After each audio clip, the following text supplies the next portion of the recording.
Barra de Opinión presenta. ¿Y qué aprendiste personalmente de la India? No ponerse uno siempre en primer lugar. Ellos son muy discretos. ¿Cómo es que entras a las telenovelas? Entré porque, pues, las relaciones que tenía mi papá. Yo me acuerdo que yo regresé y le dije, papá, ayúdame a tocar puertas. Y me dijo, pero ¿cómo te voy a recomendar si nunca te he visto actuar? Y además te volviste Marina, para millones de mexicanos, ¿no? Acabo de estar en una ventanilla de banco en el Aeropuerto Internacional de la Ciudad de México, Benito Juárez, y el señor me estaba dando los billetes y me volteé a ver con lágrimas en los ojos. Y yo dije, pues a lo mejor tiene gripa, ¿no? Y me dijo, a usted le fue muy bien enamorándose de un hombre más joven. Yo me enamoré de una mujer mayor y no me fue tan bien porque mi familia nunca la aceptó, a pesar de la telenovela. La hija de Ferrusquilla está cantando. ¿Cómo sucedió?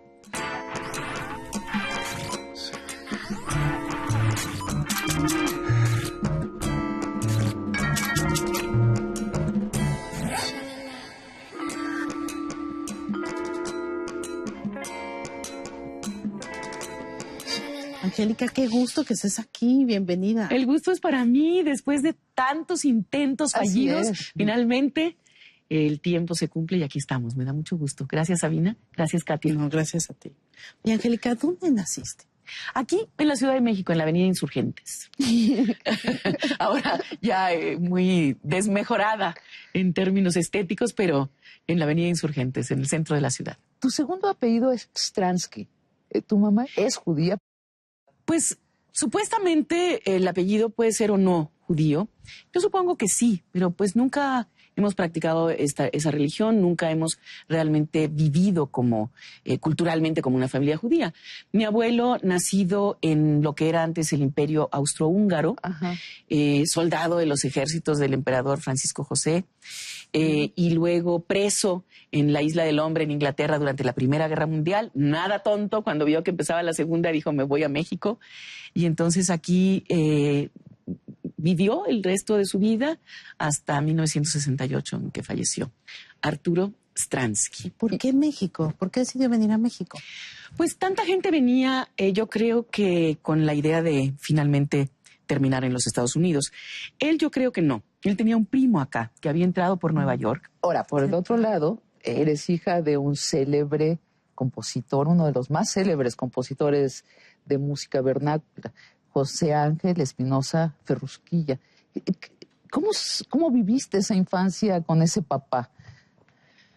Pues con mucha naturalidad, porque desde muy chiquitita me acuerdo haber estado pues en contacto con todo el medio artístico, haber visitado estos foros de cine, esto antes de que la televisión fuera un género ya tan difundido, los teatros de revista, los estudios de radio, las locaciones de cine. Mi papá trabajó, yo creo que en más de 85 películas, muchas de ellas coproducciones extranjeras. Entonces, bueno, era natural de pronto. En XOW trabajaba a diario, ¿no? Así es, pero eso sí fue antes de que yo naciera. Ah, eso fue antes. Sí, ok. Eso fue como en los 30s, 40s, pero a partir de los 50s, mucha participación suya en cine extranjero. ¿Tú lo acompañabas? Sí. En muchas ocasiones, y veía con total naturalidad que la gente lo reconociera en la calle, que se le acercaran a pedirle autógrafos, etcétera, etcétera. Siempre fue parte de mi vida. ¿Y qué te cantaba a ti, Angélica? ¿Te cantaba? Pues yo creo que no realmente. No. A la hora de dormir era más bien un masajito en la espalda. Sí, porque se la pasaba cantando todo el día. Claro. Entonces íbamos a ensayar a la casa de Lucha Villa, íbamos a ensayar a la casa de Amalia Mendoza, íbamos a ensayar a la casa de Lola. Entonces, pues ya en la noche ya no era cuestión de cantar, ya habíamos cantado todo el día. Yo nunca canté, pero en los últimos 3, 4 años me he animado a grabar algunos discos con canciones de mi papá, porque siento una gran ausencia de esas voces, un enorme vacío en este género de la canción ranchera. Vamos a hablar más sobre el inicio de tu carrera como cantante, con raíces tan profundas como ser la hija de Ferrusquilla, pero Ferrusquilla no es un compositor bohemio, ¿no? Muy disciplinado, se ha quejado mucho de esa imagen del bohemio, borracho, mujeriego. perdido, mujeriego. ¿Cómo era como padre Ferrusquilla? muy exigente. Muy exigente porque es muy, muy disciplinado. Entonces, bueno, yo recuerdo, no sé, 6, 7 años de edad, de pronto, ay, papá, ya nos podemos acostar sin lavarnos los dientes de ninguna manera. Fíjate. Pero al mismo tiempo, muy generoso. Entonces, un hombre que, a pesar de una educación muy radicalmente machista, porque mi abuelo era de 3 mujeres, 24 hijos, y aquí se hace lo que yo quiero, sin embargo, mi papá, muy abierto a esta nueva época, vamos a decir, de las relaciones humanas a partir de la liberación femenina. Un hombre que de manera muy inteligente, yo creo, y hasta sabia, podría yo decir, nos educó a mi hermana y a mí para volvernos mujeres independientes. Yo me acuerdo en un primer viaje a Europa, cuando yo cumplí 15 años, mi hermana tenía 13, y él dijo, bueno, en un barco tiene que haber un solo capitán, pero no tiene que ser el mismo capitán todos los días. Entonces aquí nos vamos a turnar la responsabilidad del viaje, cada día una persona. Y el día que le tocaba a uno, pues era todo, desde el teatro al que vamos a ir, la reservación, los boletos, dónde queda, el mapa. Te dio oportunidad de mandarlo. Exacto. Sí. Cosa que yo le agradezco mucho. Y muy enamorado también del mexicano moderno, ¿no? El mexicano internacional, cosmopolita, siendo un hombre que de raíces campiranas, ¿no? Pero totalmente. De hecho, con lágrimas en los ojos y hace algunas semanas escasas, me dijo, yo creo que nunca he visto en mis 90 años de vida pobreza como la pobreza en la que nosotros vivíamos cuando yo nací. Dice, no sabíamos de qué color eran los pantalones, porque eran tales los parches que ya era una cosa como de payaso. En el rancho donde ellos nacieron, bueno, un caserío llamado La Reforma, al norte de lo que hoy es Choix, en el estado del Sinaloa, frontera casi con Sonora y con Chihuahua, en las faldas de la Sierra Madre Occidental, me dice mi papá que hacían todo lo que necesitaban, zapatos, jabón, ropa, todo, no se compraba nada. Mi abuelo tenía un machete, un cuchillo, y con esos se defendió durante toda su vida. Y bueno, para nosotras, para mi hermana y para mí, era maravilloso ese mundo cuando lo descubrimos por primera vez. Y mi abuelito nos regaló una vaca y luego quería mandárnosla por el tren para tenerla aquí en la colonia Roma. Entonces, yo mucho he añorado no haber conocido más de cerca en los años en los que todavía estaban más enteros a esas gentes. Mi abuela materna no la conocía, ella murió cuando mi papá era un niño, pues por todas las circunstancias de la marginación y de la pobreza, desangrada en un monte después de un quinto parto a los 19 años. Y sin embargo, mi papá, yo creo que a pesar de su orfandad y a pesar de una vida muy, muy dura en su infancia, es un hombre muy compasivo que para nada le guarda rencor a nada ni a nadie. Angélica, ¿y por qué te apellidas Aragón artísticamente y no Espinosa? Por esa abuela, Fredesvinda Aragón, a la que no conocí. Y cuando aprendí a leer y que de pronto descubrí en alguna credencial de mi papá ese apellido, me llamó mucho la atención, le pregunté por ella, me contó esa historia y siempre tuve una tristeza muy grande de una existencia truncada en la flor de la edad, de una mujer que me hubiera encantado conocer. Tenemos una sola fotografía de ella cuando era niña y de hecho mi hija María, que ya ahora tiene casi 21 años, se pareció mucho a ella en la edad en la que coincidía con la edad que mi abuela tenía en la foto que le tomaron. Oye, Angélica, ¿y cuándo es el momento en donde tú dices, yo voy a ser actriz? ¿Fue temprano? ¿Fue tarde en la adolescencia? ¿Cuándo se te ocurrió por primera vez? Realmente, a pesar de acompañar a mi papá a todas partes, como habíamos mencionado, nunca se me ocurrió a mí estar frente a cámaras o subirme al escenario. Estaba feliz viéndolos ensayar, viéndolos trabajar. Pero de pronto, yo estudié en el Liceo Franco Mexicano, una comunidad bastante internacional, y en algún momento dado en la preparatoria llegó como compañero de clase un español, hijo del embajador, que hoy es un actor muy reconocido en España, se llama Juan Ribó. Él venía con un entusiasmo por el teatro muy contagioso. Se estaba construyendo la Alianza Francesa de Polanco, inauguramos el Teatro de la Alianza con varios montajes que dirigió Juan, de García Lorca principalmente, Yerma, Bodas de Sangre, y él se relacionó con Alejandro Jodorowsky. Él vivía en esa zona de la ciudad, la colonia Roma, en fin. Y entonces pudimos tener contacto, yo en la adolescencia, con ese grupo maravilloso que manejaba Alejandro, con todas esas ideas tan novedosas que trajo de Chile, de la meditación, del budismo zen, de que el teatro era una disciplina interior, un ritual, no solamente la cuestión formal, sino realmente un compromiso muy desde adentro. Y bueno, eso me empezó a llamar mucho la atención, pero sin embargo yo quería estudiar medicina, igual que mi papá. Mis mejores calificaciones siempre fueron en el área científica y... Perdón, ¿tu papá es médico? Quería ser médico. Quería ser médico. Pero no tuvo los recursos para estudiar medicina. Entonces, a lo único que llegó fue al comedor de la Escuela de Medicina a lavar trastes, a lavar platos en la cocina. Y el comedor o el restaurante donde trabajaba quedaba muy cerca del XW y entonces ahí empezó a relacionarse desde la distancia, por supuesto, en un principio, con ese maravilloso mundo de la radio en vivo, de las actrices, cantantes que llegaban pues con estolas de piel, etcétera, a esas... Pero regresando a tu vocación de médica, ibas a ser médica y te topas, te tropiezas, caes... Sucedieron en el teatro. Sucedieron dos cosas. ¿No, Angélica? Pues, como tantos, ¿no? Como que tantos. Es un amor. Dicen que quien se sube al escenario una vez no se puede recuperar. Es, yo creo que algo que sin duda se vuelve irresistible. Primero, hablé con mi papá de mis planes futuros al graduarme de la preparatoria y me dijo, mira, la carrera que yo he seguido es maravillosa, es muy poco rutinaria, te permite una gran variedad de relaciones sociales, profesionales, viajes, etcétera. Y sobre todo para una mujer la carrera de medicina puede resultar muy esclavizante. Y realmente lo que tal vez influyó más fue una huelga prolongada de la UNAM en ese momento. Y entonces pasaban los meses y no había clases y entonces conocí a un músico indio, me enamoré, nos casamos y nos fuimos a vivir a Londres y a estudiar teatro allá. Ah, ¿qué tal? ¿Y cómo fue? ¿Con dónde lo conociste?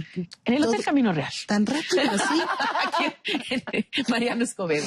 Lo que pasa es que había un festival de música que de alguna manera organizaba la Sociedad de Autores y Compositores de la Música, la SAC. Y entonces, bueno, pues yo estaba sin oficio, ya graduada de la preparatoria, pero todavía sin carrera universitaria, y entonces me pidieron que colaborara con ellos como edecán, yendo a recoger a la gente al aeropuerto para hablar en francés, inglés, cuando se necesitara. Y esta persona resultó muy interesante, un mundo maravilloso que abrió para mí. Yo había estudiado, tuve el enorme privilegio de estudiar filosofía en la preparatoria con Ramón Shirao como maestro. Entonces, cuando repasamos lo que era el pensamiento oriental, filosofías de la India, que fue, no sé, 15 días, 3 semanas, le dije, doctor, yo necesito ahondar en esto, profundizar más. Me encanta, sentía realmente una identificación. Claro, entonces te enamoraste de un hindú. Exactamente. Curso privado. Y de la cultura también. Sí, de la cultura, de la filosofía, de la religión. Vivimos en la India 1 año y yo viví en Inglaterra 7, que eso ya es pues tener un pie en la India. A ver, vayamos a tus estudios en Londres, en la Escuela de Estudios Orientales y Africanos de la Academia de Música y Arte Dramático de Londres. Bueno, son 2 escuelas diferentes. ¿Sí? Son 2. Una es la Escuela de Artes Escénicas, que LAMDA se llama, London Academy of Music and Dramatic Arts, que esa fue mi entrenamiento teatral, vamos a decir. Pero después me quedé muchos años más. Entonces, como yo quería aprender la lengua de mi marido, que es el bengalí, intenté en Interlingua, Berlitz, etcétera, no había nadie que diera esas clases. Entonces, la Universidad de Londres era la única que daba cursos en ese tipo de idiomas, claro, inscribiéndose uno a una licenciatura y teniendo que estudiar además sánscrito como lengua clásica y bengalí opcional como lengua moderna. Ahora, Londres no hay mejor lugar para aprender teatro. También es Polonia. Pero con una salvedad. Londres mejor, yo creo, porque tuve la enorme fortuna y privilegio de poder trabajar durante 5 años para la Compañía Nacional de Teatro como acomodadora, recogiendo boletos y vendiendo helado en el intermedio, etcétera, pero con la oportunidad de ver todas las funciones de todos los montajes de esa compañía. Entonces, ahí creo que tal vez le pueda ganar a Polonia en la maravilla que uno puede ver por la variedad que ofrece Londres, ¿no? Sí. Entonces, yo recuerdo, por ejemplo, 40 funciones seguidas de No Man's Land de Pinter con John Gielgud y Ralph Richardson. Y entonces, bueno, yo estaba como ensoñada de poder formarme en la fila de la cafetería atrás de ellos, oler el agua de colonia que usaban, ¿no? Sentir la seda de sus batas y servirme la misma ensalada que ellos comían. Para mí fue realmente muy, muy formativa esa experiencia. Mucho más que la escuela. Mucho más. Mucho más que la escuela. Pues claro, porque la escuela finalmente te dicen, bueno, esto se hace así, pero ahora hazlo. Y entonces de pronto ver a esos personajes, por ejemplo, ahora que han ganado muchos premios por su interpretación como la reina de Inglaterra, esta mujer que no me estoy acordando cómo se llama. Sí, ¿cómo se llama la de la reina? Que la invitó a las reinas a tomar el té, que me pareció esto increíble. ¿Cómo se llama? No me acuerdo. Ahorita nos vamos a acordar. Sí, ahorita nos acordamos. Pero bueno, yo la vi debutar en el teatro Sí. profesionalmente, ya en lo que es The West End, ¿no? Con la Compañía Nacional de Teatro. Muchas actrices maravillosas y sobre todo las viejas actrices, Peggy Ashcroft, Wendy Hiller, mujeres que traían una trayectoria, una escuela. Sí. La técnica envidiables. inglesa, ¿no? El texto, la palabra. A ver, Sí. ustedes son gente de teatro ambos, Sí. ¿no? Sí, Entonces señora. explíquenme a mí qué diferencia hay entre este tipo de teatro y el de Stanislavski, por ejemplo. Pues yo no me atrevería a poderlo establecer en términos muy precisos, pero yo lo que siento es que la disciplina del teatro inglés consta de 2 cosas principalmente. Una, dominar el teatro clásico, que finalmente es Shakespeare, ¿no? Yo tuve que ir aquí al Instituto Anglo-Mexicano de Cultura a tomar unos cursos de inglés shakespeariano. Me acuerdo que unos maestros maravillosos, hicimos Romeo y Julieta, Hamlet, etcétera, porque si uno no tiene esa No, porque es el inglés renacentista, introducción, no es el inglés entiendes de ahora. nada. Ajá. Y luego que hay un escalafón muy preciso que los actores tienen que ir recorriendo. Todos empiezan en provincia, que allá no se siente tan feo decir provincia, pero empiezan desde abajo, empiezan literalmente barriendo el piso del teatro y finalmente, bueno, llegan a ser los primeros actores de las compañías. Pero siempre con ese gran, gran respeto a las jerarquías y a los espacios teatrales. Entonces, pisar ya el Teatro Nacional para ellos es Sagrado. Sí. Bueno, hay una anécdota entre Dustin Hoffman y Laurence Olivier que tenían la escena final de una película que se llama Maratón y Dustin Hoffman llega sin haber dormido, 24 horas despierto, habiendo bebido, habiéndose metido cosas para estar en el personaje, en la situación. Y si Laurence Olivier llega el hotel perfectamente bañado, rasurado, Dustin Hoffman le explica todo lo que ha hecho para llegar a la escena y él le dice, why don't you try acting? Claro, es más Intentas fácil. actuar, ¿no? Simplemente. Sí, la técnica. Lo cual no quiere decir que no sea vivencial, ¿verdad? Sí, pero- Lo que proyectan o el trabajo interno de los actores ingleses. Pero bueno, finalmente, pues uno tiene que superar, vamos a decir, ciertas etapas de la vida y hay cosas que ya uno aprende a hacerlas por instrumentos, ¿no? Pero aprendiste sánscrito, yo me quedé con esa duda. ¿Y bengalí? ¿Hablas bengalí? Más o menos, se me ha olvidado algo, ¿podemos pero oír algo? ¿Cómo se escucha el bengalí? pues se escucha muy bonito. A ver. Por ejemplo, saludar, namaskar. Namaskar quiere decir me inclino a tus pies. Por ejemplo, te quiero mucho, a mi toma que khub halobashi. Es un idioma muy dulce, Es un idioma literario con una gran historia de escritores muy importantes. Bueno, Rabindranath Tagore lo conocemos más en Occidente, pero a mí lo que me ha impresionado mucho de los indios desde que los conozco de cerca es la enorme apreciación que tienen por la educación, el valor que le dan a la preparación que uno debe tener, académica, formal.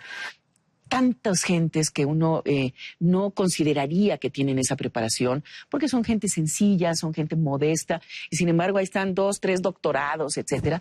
Yo creo que la India tiene posibilidades a futuro mucho mayores que China en términos de su desarrollo como nación, porque tienen eso. Los grandes matemáticos del mundo están saliendo de la India. Y siempre han salido. Después de nuestros mayas, ellos. Así es. Bueno, ¿Y qué aprendiste personalmente de la India?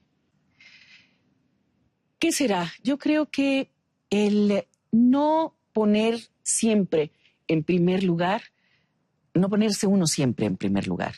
Ellos son muy discretos, porque casi no ocupan ningún lugar.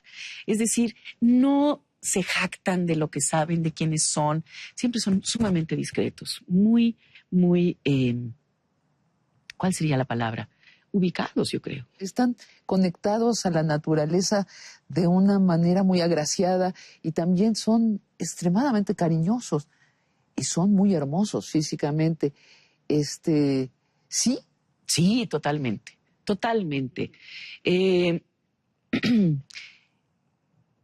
Yo los admiro mucho. Conocí muy de cerca a una gran cantante, Sunanda Patnaik, del estado de Orissa, y fue toda mi relación con la India siempre fue muy bendecida, siento yo, de alguna manera. Nunca tuve ninguna dificultad, siempre me dejaron entrar a todos los templos.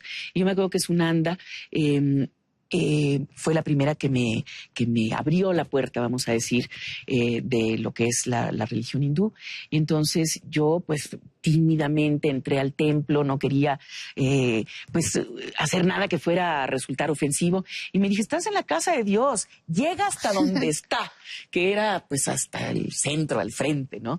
Pero con esa enorme generosidad. ¿Budismo esto? No, hinduismo. Hinduismo. ¿Así se llama la religión? Ajá. Sí. Yo creo que sí. Yo creo que he establecido ya a lo largo de muchos años un poco de sincretismo.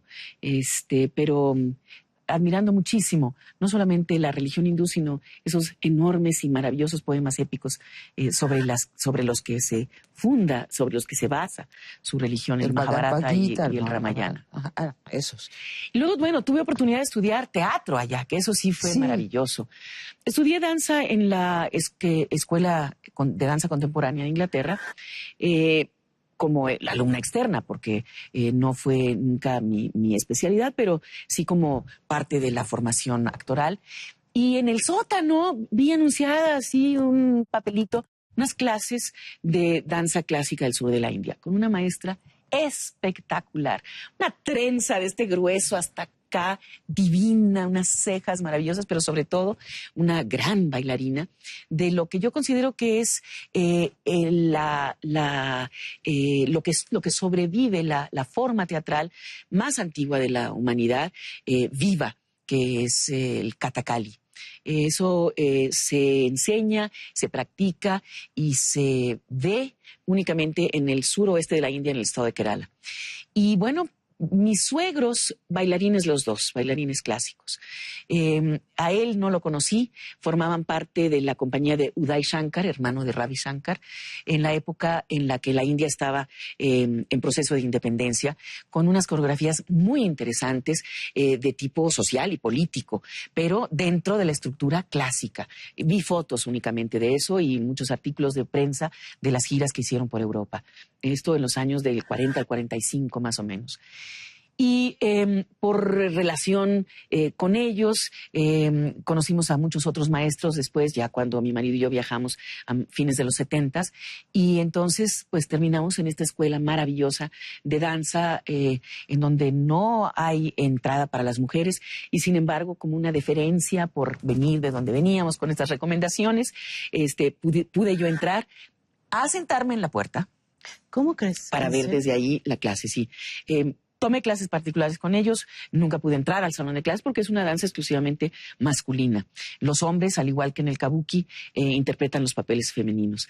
Pero bueno, después se rompen un poco las estructuras tan rígidas que tiene el hinduismo cuando ellos viajan a México y cuando los hospedo en mi casa y les cocino, y entonces ya me vuelvo como hija de los maestros mayores y hermana de los más jóvenes, y hay una relación muy muy cercana con ellos a través de los años. ¿Sigues haciendo meditación hinduista diario?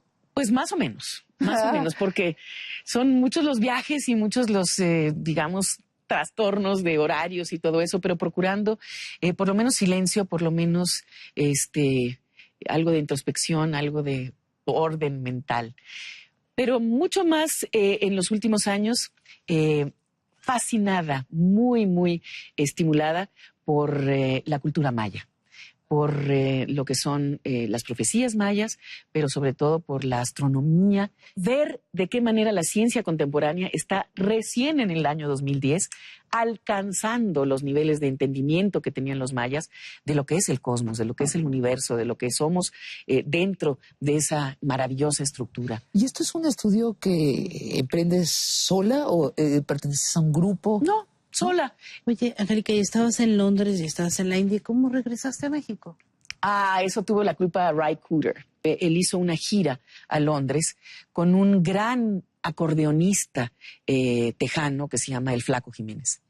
Y pues yo ni siquiera pensé que fuera a tener esa reacción cuando me senté en mi lugar y empezó el concierto y de pronto cantaron Volver, Volver. Y yo dije, ¿qué estoy haciendo aquí? ¿Sí? Necesito a mi familia, necesito a mi país, necesito volver. Mi comida, pero en 3 meses estaba de regreso y me acuerdo que el día que ya tenía todas mis maletas y el taxi en la puerta, llegó mi residencia ya a Inglaterra, que había solicitado con tiempo atrás para poder vivir y trabajar, etcétera, legalmente, y pues nada, ahí se quedó esa residencia y nunca, en 30 años no volví a Londres. ¿Qué tal? Y muy pronto entras a las telenovelas. Digamos que alguien con tu formación, formada en Londres, en la actuación en Londres, no era probable que entrara a las telenovelas. En esa época se veía mal, ¿no? Los actores formados en el Centro Universitario de Teatro decían, telenovelas jamás. ¿Cómo es que entras a las telenovelas? Pues yo creo que precisamente por no haber estudiado en el CUT, nunca me llamaron esos directores. A las obras de teatro. Nunca he trabajado con el maestro de Tavira, nunca trabajé con el maestro Margules, nunca he trabajado con el maestro Julio Mendoza. Castillo. Bueno, a Julio ya llegué yo tal vez un poquito tarde, pero tampoco trabajé con él, aunque lo admiro muchísimo. Pero, bueno, entré porque, pues, las relaciones que tenía mi papá. Yo me acuerdo que yo regresé y le dije, papá, ayúdame a tocar puertas. Y me dijo, pero ¿cómo te voy a recomendar si nunca te he visto actuar? Entonces, le dije, bueno, ¿qué quieres que haga? Y dice, ¿puedes llorar? Y yo, pues, digo, concentrándome y haciendo un esfuerzo, yo creo que sí. Cuando volteé, él estaba con unos lagrimones en los ojos y sollozando. Me dijo, es que uno tiene que poder llorar en un momento, no tienes que concentrar ni ir a tu camerino ni nada. Él te dio clase. Sí. Entonces, bueno, ya me recomendó inicialmente con Miguel Alemán. Mi papá había conocido al señor Emilio Azcárraga Milmo cuando era un niño, Emilio. Entonces había una gran, no cercanía, vamos a decir, pero sí confianza entre ellos. E inmediatamente me turnaron con el maestro Valentín Pimstein y de ahí no salí en 7 años. Pero cosa muy curiosa que estaba pensando al venir acá, porque sabía que íbamos a hablar de teatro, nunca me ha tocado, o en muy pocas ocasiones, trabajar con actrices que son mis contemporáneas. Yo fui a la escuela primaria con Julieta Gurrola, por ejemplo. Nunca hemos trabajado juntas. Pero tuve la enorme fortuna de trabajar con esa generación de actrices como Isabela Corona, como Beatriz Sheridan, que para mí fueron tan cercanas, tan importantes. Y después con la generación de abajo, con Arcelia Ramírez, con Itatí Cantoral, Lisa con Owen. Lisa he trabajado, por supuesto, con, pero digo, las más chiquitas incluso, con Irene Azuela, con Barbarita Mori, por ejemplo, Pero muchas tu generación cosas. no conviviste con No, nunca con he trabajado ellas. con Blanca Guerra. Bueno, nunca he trabajado bueno. con Diana Bracho, jamás. Entonces es extraño. Es extraño. Bueno, sí, es que hay un protagónico en cada telenovela. ¿Será por eso? Pues puede ser. Y ¿Y te gustaría? claro, sin duda, ya se dará. Pero hablamos... ¿y cómo llegas a Mirada Mujer? Pues fueron 18 años en Televisa. Sí. De pronto empecé a tener ofrecimientos menos interesantes. Ya la suegra de la no sé qué, de la no sé cuánto, ¿no? Y entonces sentí que estaba como anquilosándome en una carrera muy poco estimulante, muy poco... Claro, porque en aquella época, antes de Mirada Mujer, los protagónicos eran mujeres que tenían 20 años. mujeres casaderas. Sí. Y eso quería decir menos de qué. Pues 20, ¿no? 20 sí. añras, punto. Y después ya. Sí, después pasas directo a ser la mamá. Sí, Bueno, sí, pero tuve oportunidades oportunidad de hacer algunos personajes de mamá protagónicos, como por ejemplo la mamá de Chispita con Lucero. Ajá. Entonces, bueno, pues como los protagónicos eran esos niños, pues Enrique Lizalde y yo, digamos, que éramos los protagónicos adultos. Pero Mirada de Mujer, cuando te ofrecieron el guión, dijiste, no me puedo resistir. no me puedo resistir. Y fui a dar las gracias a Televisa después de 18 años y creo que 20 telenovelas. Fue exactamente la semana en que había fallecido el señor Azcárraga. Entonces, de quien me despedí fue nuevamente el licenciado Miguel Alemán, que fue el que me había abierto la puerta. Todavía Emilio Azcárraga ya no había ocupado, vamos a decir, sus oficinas como el presidente de la empresa. Era esa transición de unos cuantos días simplemente. Y me acuerdo que el licenciado Alemán me dijo, y no hay modo de que te podamos convencer de que te quedes. Y no, pues es que el texto era maravilloso, colombiano, escrito por Bernardo Romero Pereira. Y de pronto no podía yo creer que leyendo 50 capítulos, no solamente en términos de la propuesta ideológica, no había mucho que discutir, sino incluso en términos gramaticales, sintácticos. Toda la vida me he pasado corrigiendo a los escritores que no saben usar verbos, que no saben usar las palabras correctamente.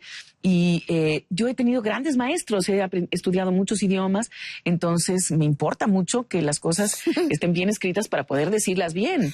Bueno, y que tengan sentido, ¿no? Porque, digo, las telenovelas están llenas de unas frases imposibles de creer. Pero fíjate ya no que, sé sin cómo embargo, de actuar.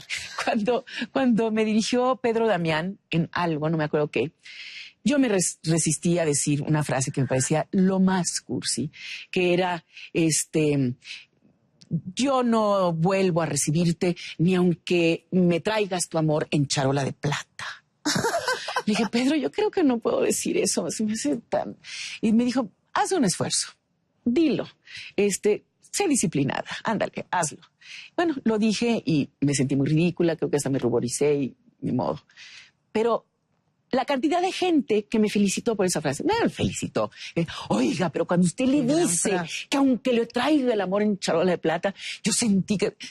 Uno nunca sabe cómo la gente va a recibir ese tipo de parlamentos. Algo raro. Pero en el caso de Mirada de Mujer había una propuesta muy particular. Sí. Carlos Payán, una novela muy inteligente, con un gran director de escena que es Antonio Serrano, un director muy, muy intuitivo, además de la capacidad, evidentemente, que tiene por su gran experiencia.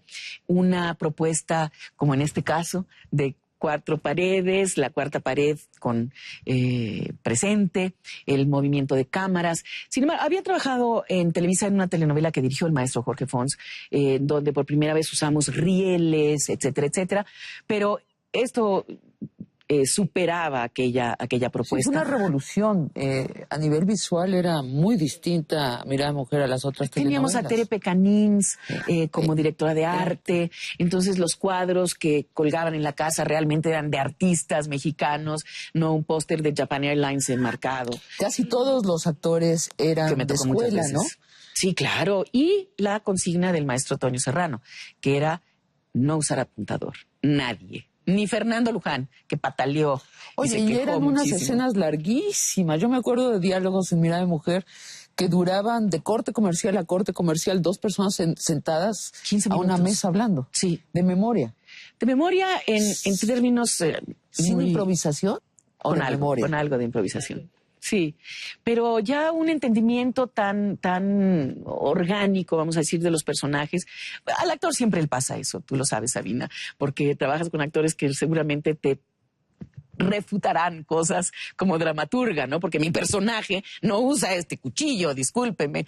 ¿Y quién puede saber más que la autora del texto? Pero sin embargo uno asume el personaje como propio y entonces lo defiende ¿Y a te capa y dejaban espada hacer como eso? actor. Por No ejemplo, siempre, ¿Qué tanto ¿eh? intervenías tú en la creación del personaje de María Inés? Yo creo que bastante, pero Bernardo, que además estuvo presente, el autor, en distintos momentos, un hombre muy flexible, muy abierto, y llegamos a cambiar algunas cosas. Por ejemplo, el personaje de Margarita Gralia, que era una mujer aparentemente libertina, pues finalmente una mujer que, bueno, vivía su vida como ella decidía hacerlo. Como si su cuerpo fuera su cuerpo. Como si su cuerpo fuera suyo. Entonces, al final, tenía SIDA. Sí. Y a nosotros nos pareció que era un castigo terrible para Sí. un personaje. Entonces, bueno, logramos como concesión, por ejemplo, que se justificara el contagio a partir de una relación forzada. Es decir, la habían violado, no sé qué, no sé cuánto, y entonces ahí, por lo menos eso era algo. Ay, sí, pero eso sí fue una traición y lo Terrible. comentaron mucho las mujeres. Pero además nosotros peleamos semanas enteras eso. ¿Qué tanto metiste tú en ese personaje? Muchísimo. Muchísimo, sin duda. Porque además, empieza uno ya también a relacionarse detrás de cámaras con el resto del elenco. Entonces ya se establecen ciertas complicidades, etcétera. Entonces, no sé, por ejemplo, Bárbara Mori se embarazó durante el rodaje. Entonces, todo el tiempo aparecía con una almohada aquí o una gran chamarra de oso. Había que adecuarnos a esa circunstancia que no estaba en el libreto. Pero yo creo que sí, que yo proyecté muchísimo de mi propia preocupación por la equidad de género, de mi propia experiencia, vamos a decir, personal.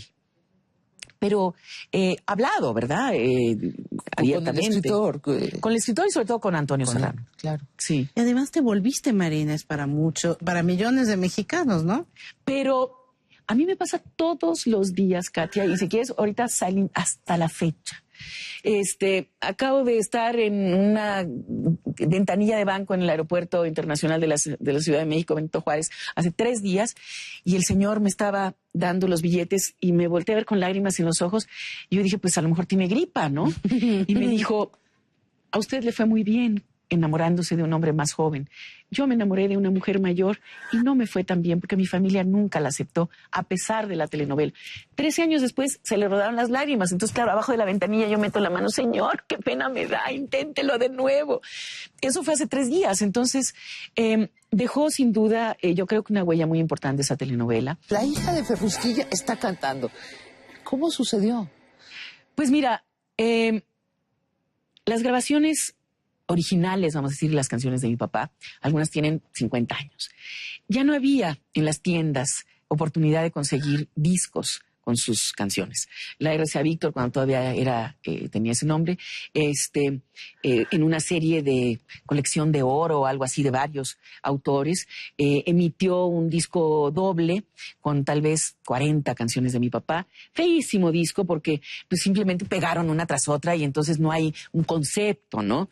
Entonces hay una guaracha, pero luego Pérez Prado, pero luego María Dolores Pradera, pero luego María Victoria con una grabación rayada, en fin. Entonces, se me ocurrió que quería yo, sobre todo, regalarle a mi papá un disco que fuera un concepto y que las grabaciones fueran nuevas, ya con toda esta tecnología maravillosa. Entonces, pensando en quién lo podía cantar, pues pensé en mí, porque pues yo tenía pues esa idea, ¿no? Y el maestro Delfín Ordaz, que es mi maestro de guitarra y mi director musical, me ayudó muchísimo. Él ha acompañado a mi papá a lo largo de 50 años de carrera. Realmente no, nunca. nunca. En la escuela de teatro, que mencionaste al principio, que es escuela de arte dramático y música, pues sin duda tuvimos ahí alguna actividad coral, nos enseñaron a leer música, etcétera. No que yo pueda leer así en frío una partitura para orquesta, pero puedo seguir la voz, etcétera, en una cosa sencilla. Pero profesionalmente nunca. Profesionalmente no, porque se me hace un atrevimiento. A mí se me hace... Bueno, hice una obra de Víctor Hugo Rascón Banda en el Teatro de la Ciudad para 2 actrices que cantaran y 2 cantantes que actuaran, con Betsy Pecanín y Margie Bermejo, Ofelia Medina y yo. ¿Cómo se llamaba? Pócar de Reinas. Pócar de Reinas. Sí, porque éramos 4. Pócar de Reinas, y ahí fue yo creo que la primera vez que canté profesionalmente, aterrada, temblando. Pero finalmente pues es un homenaje a mi papá. Y desde esta trinchera, pues, de no querer incursionar en como profesionista, como profesionalmente en un género que realmente no me corresponde, lo hago con todo respeto. Porque además he sentido que cuando actrices a las que yo respeto, que han dejado su carrera por cantar, pues las extrañamos como actrices. Pienso en el caso, por ejemplo, de Rocío Banquels. Rocío me gusta mucho como actriz, pero de pronto se dedicó nada más al disco. Daniela Romo creo que ha mantenido más cierto equilibrio, pero siempre dándole preferencia a la música. Y pues estoy entusiasmada. Estoy preparando ya el 4º disco. No cantando yo en todos, porque el primero es uno en donde yo interpreto todas las canciones, que se llama Silencio Corazón. El nombre de los discos, ¿no? Silencio Corazón se llama el primero, es del 97. Ahí mi papá no tuvo nada que ver ni supo. El día que se lo regalé, que era su cumpleaños, pues estaba la caja de 25 discos envuelta, etcétera, y él pensó que eran unos zapatos por la forma del paquete. Y entonces dijo, muchas gracias. Y dije, no, pero tienes que abrirlo, papá. No, luego me los pruebo, es que no son zapatos. Nada más sopesa. Y entonces dijo, pero será una botella de vino. Y no podía creer cuando vio el disco. ¿Qué te dijo? ¿Qué te dijo cuando te escuchó? Emocionadísimo. Dice, pues debo reconocer que estás cantando muy bien. Me dijo, pero seguramente pues porque es mi papá. Pero después de eso hicimos un espectáculo al que tú asististe en el Lunario el año pasado, teatral musical, y hay un disco que recupera, vamos a decir, la narración biográfica que hacemos a 2 voces, Roberto D'Amico y yo, y las 17 canciones que se interpretan en el narración biográfica de la vida de tu padre. De mi papá. Y eso se llama Échame a mí la culpa, vida y canciones de Ferrusquilla. Mi papá fue alumno, entre otros, de Manuel M. Ponce, por ejemplo. Wow. Estuvo en el conservatorio en la época en que Silvestre Revueltas era maestro ahí. Entonces, bueno, tiene una formación musical importante. Digamos, maestro que le hizo el examen para ingresar en la Sociedad de Autores y Compositores de la Música fue el maestro Tatanacho, que lo reprobó inicialmente porque le dijo, escríbame las notas de las mañanitas. Entonces mi papá escribió las notas como él cree que debe cantarse las mañanitas, no con estos acentos malos, ¿no? Y entonces él le dijo, es que esa no es la melodía. No, maestro, es que yo ya la corregí porque está mal acentuada la canción. Entonces, si uno cambia la melodía, ya caben las palabras bien. Oye, Angélica, y también tiene una formación lingüística, no sé de dónde, pero usa el español de una manera muy fina. Casi no usa metáforas.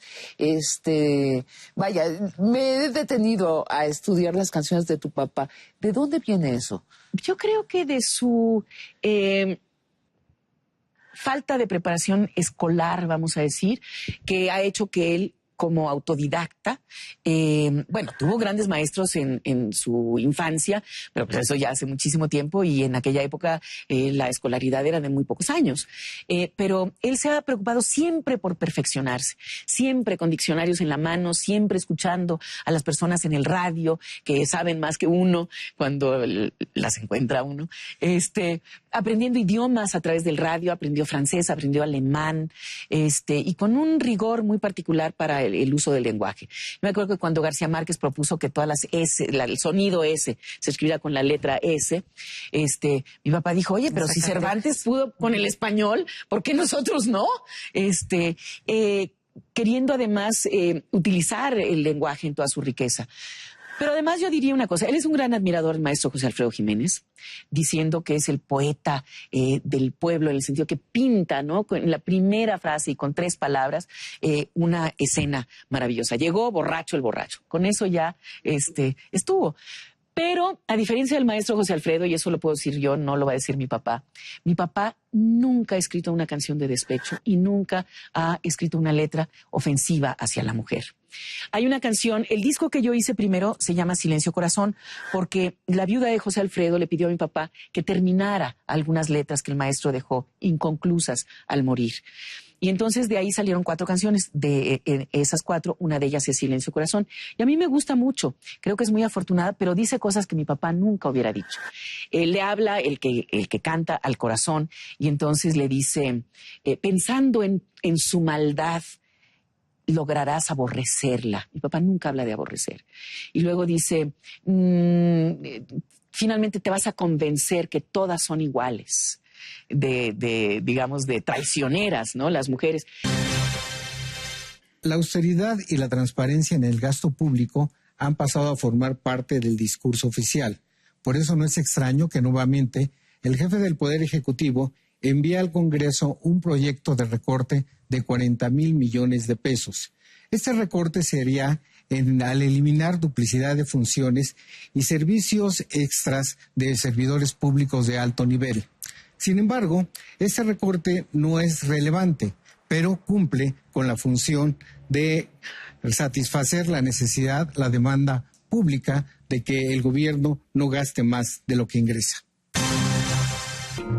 Oye, Angélica, cántanos algo, ¿no? Ay, ¿cómo creen? Sí. No, porque vamos a cenar. Bueno, vamos a cenar, pero cántanos antes. Pues no sé, porque me siento un poco insegura sin acompañamiento. Sin música, a capela, a lo bestia. Aquí en Shalala todo. Bueno, pero tú eres actriz y lo puedes todo. Cualquier personaje, incluso cantar a capela, es un personaje que puedes.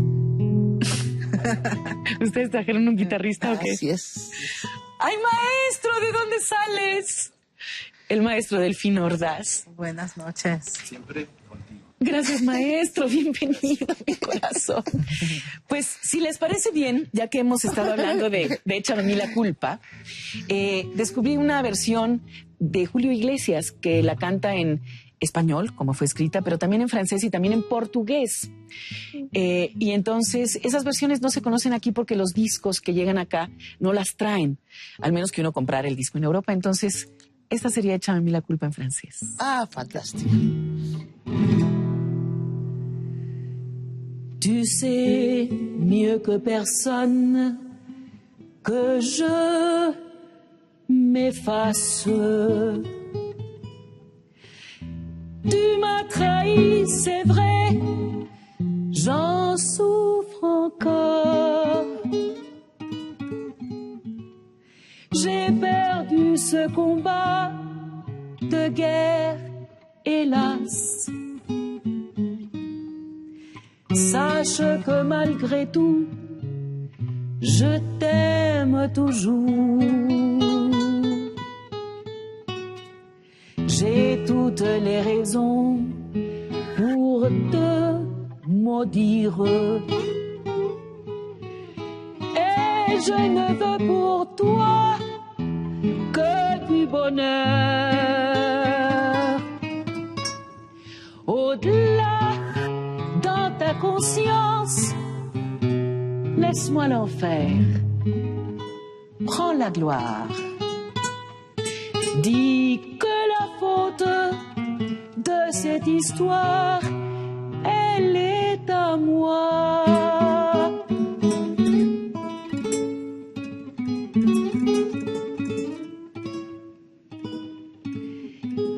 La segunda canción mexicana más grabada después de Bésame Mucho, dicen.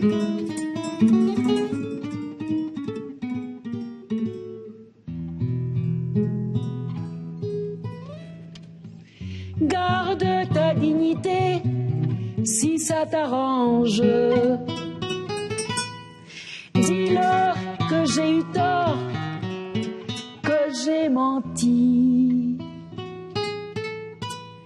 N'oublie pas d'ajouter que c'est ma faute. Recours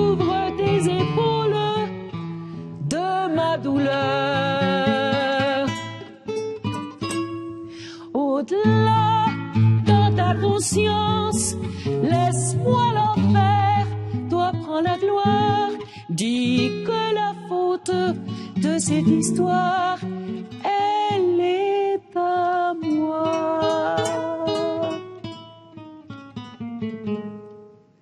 N'oublie pas d'ajouter que c'est ma faute.